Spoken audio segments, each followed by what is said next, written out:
世界简报根据各大媒体的报道整理出内容精要，让你最快速掌握全球趋势。伊朗和沙烏地阿拉伯同意在中国斡旋的协议中恢复关系。Nikkei Asia。据伊朗官方媒体报道，伊朗和沙烏地阿拉伯将在2个月内恢复外交关系并重新开放各自的大使馆，这要归功于中国斡旋的一项条约。这一消息是在伊拉克、伊朗和沙烏地阿拉伯外交部长在北京举行会议之后发布的。这次峰会被描述为表明中国向中东延伸的外交。两国关系的解冻是在长时间的紧张局势和偶尔的暴力事件之后发生的，主要是因为两国有不同的宗教方式，伊朗是什叶派，而沙烏地阿拉伯是逊尼派。此外，沙烏地阿拉伯和其他逊尼派穆斯林国家担心伊朗在该地区的霸权野心，伊朗正在感受到美国5月重新实施制裁的影响。伊朗呼吁取消这些措施，担心内部动荡而不减轻压力，这凸显了伊朗可能受到伊朗与沙特关系恢复影响的国家。AP 美联社，伊朗和沙烏地阿拉伯最近达成的恢复外交关系的协定将对整个中东地区产生深远的影响，它可以减少2个地区竞争对手之间发生武装冲突的可能性，并可能推动结束也门内战的努力。沙烏地阿拉伯和伊朗都支持冲突中的对立双方，该协定可能有助于缓解一些紧张局势。恢复外交也可能鼓励沙烏地阿拉伯与叙利亚总统巴沙尔·阿萨德互动。伊朗是叙利亚唯一的盟友之一，而沙烏地阿拉伯则支持试图推翻总统的叛乱分子。然而，两国最近向阿萨德靠拢，外交协定可能会进一步加强他的地位。这笔交易将对以色列造成打击，以色列一直在寻求与沙烏地阿拉伯关系正常化，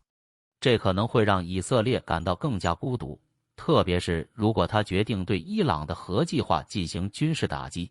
对于伊朗和沙烏地阿拉伯来说，该协定可能提供规避国际制裁的新方法。这项外交协定也可能有利于沙烏地阿拉伯王储穆罕默德·本·萨勒曼 Mohammed bin Salman 计划不顾的区安全问题而将王国从原油中转移出去的计划。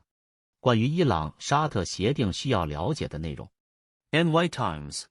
中国促成伊朗和沙烏地阿拉伯重建外交关系，此举可能会动摇全球地缘政治，并代表北京的重大胜利。根据协定条款，两国正在重建安全合作条约，重新开放大使馆并恢复贸易、投资和文化协定，这标志住2个地区大国之间的关系至少部分解冻。沙烏地阿拉伯和伊朗几十年来一直在争夺影响力，这2个国家都认为自己是世界19亿穆斯林的标杆。近年来，2国代表一直在伊拉克举行会议，讨论的区安全问题。分析人士认为，更正式的外交接触可能会为取得进一步进展提供途径。2个地区大国之间恢复外交关系令华盛顿的外交政策鹰派感到震惊。总部位于华盛顿的智库捍卫民主基金会 Foundation for Defense of Democracies 首席执行官马克·杜博维茨 Mark Dubowitz 表示，由于中国的调解，伊朗与沙特关系的恢复是美国利益的双数。德黑兰领导人经常批评沙烏地阿拉伯与美国的密切关系，指责该王国在中东听从西方的命令。然而，白宫拒绝了中国正在填补美国在中东留下的空白的说法。中国希望在世界舞台上发挥更大的外交作用，这导致了全球安全倡议和乌克兰和平计划的推出，这2者都因促进中国的利益而在西方受到批评。因此，德黑兰和利雅得之间的协定，特别是北京在斡旋中的作用，凸显了中国在该地区日益增长的政治和经济影响力。真主党领导人称伊朗与沙特和解是良好的发展。Reuters， 真主党领导人哈桑·纳斯鲁拉 Hassan Nasrallah 欢迎伊朗和沙烏地阿拉伯在多年的敌对之后重建外交关系。纳斯鲁拉在对支援者的录音讲话中表示，这是一个良好的发展，我们完全有信心，这不会以我们为代价，他补充说，真主党支持的黎巴嫩政治危机引发了伊朗和沙乌地阿拉伯之间频繁的政治争端。纳斯鲁拉暗示，两国恢复外交关系可以为海湾地区带来稳定，并为更广泛的区域合作提供机会。真主党是一个什叶派伊斯兰激进组织，由伊朗支援，是黎巴嫩最强大的军事和政治力量。它于1982年在黎巴嫩出现，伊朗革命卫队提供军事训练和武器。它现在在黎巴嫩议会中占有席位。沙乌地阿拉伯国家将伊朗支援的民兵组织视为恐怖组织，并支援其在黎巴嫩最致命的竞争对手及政治组织未来运动。2021年，海湾阿拉伯国家和黎巴嫩之间的政治危机升级为大使被撤回，黎巴嫩特使被驱逐出沙乌地阿拉伯。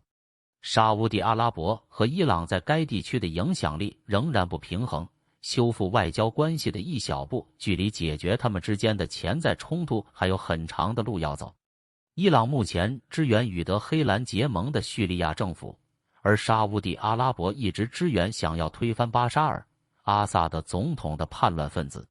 本周早些时候，在沙特领导的对也门市场空袭中，有20多人丧生。该组织称这是对该国南部平民大屠杀的回应。空袭造成的大量生命损失提醒人们，该地区各国政府和派别之间散布的不信任和错误资讯的程度，对建立持久和平的可能性提出了挑战。加州科技银行播下了全球对资金成本上升的担忧。Reuters， 矽谷银行 SVB 因出售一篮子债券以满足储户对现金的需求而损失18亿美元后，争先恐后的抢注资金，这刺激了全球银行股的暴跌。虽然 SVB 案例可能是例外，但银行可能面临与风险资本客户需要现金相同的风险。如果他们无法在其他地方筹集现金，这可能导致他们从银行提取资金。Lombard Odier Investment Managers 宏观主管 Florian Ilpo 表示，虽然系统性风险到目前为止只有震颤，但随着我们的进展，投资者需要格外谨慎。过去7天，由于通胀居高不下，对加息的压注有所增加。俄罗斯警告的区盟友不要与美国结盟。Reuters， 俄罗斯外交部长谢尔盖拉夫罗夫警告前苏联盟友，在莫斯科声称是西方支援的乔治亚政变企图类似于2014年乌克兰麦丹革命之后与美国结盟的危险。成千上万的乔治亚人走上街头抗议俄罗斯启发的外国代理人法，该法可能会破坏该国与欧盟改善的关系。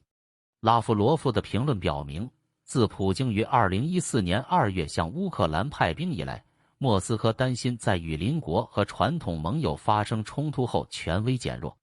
美国犹太人对以色列的看法。NY Times， 纽约时报刊登了读者的来信，以回应汤马斯 ·L· 弗里德曼 （Thomas L. Friedman） 最近的评论专栏。他在专栏中敦促美国犹太人更强烈地反对总理本雅明·内塔尼亚胡的司法计划。一些拉比对弗里德曼的假设提出异议，并表示他们是精神领袖，而不是负责团结会众的政治专家。其他人不同意弗里德曼的说法，即美国犹太人在内塔尼亚胡的司法计划中负有特殊责任。人们重申了对以色列的普遍误解，强调了这样一个事实，即批评者认为以色列是一个分享西方价值观的完美民主国家。世界简报正在测试，正式版即将推出。这是来自世界各大媒体的精要内容，让你享受总统简报般的特权，迅速掌握全球趋势。谢谢大家收看，欢迎给我们节目点赞。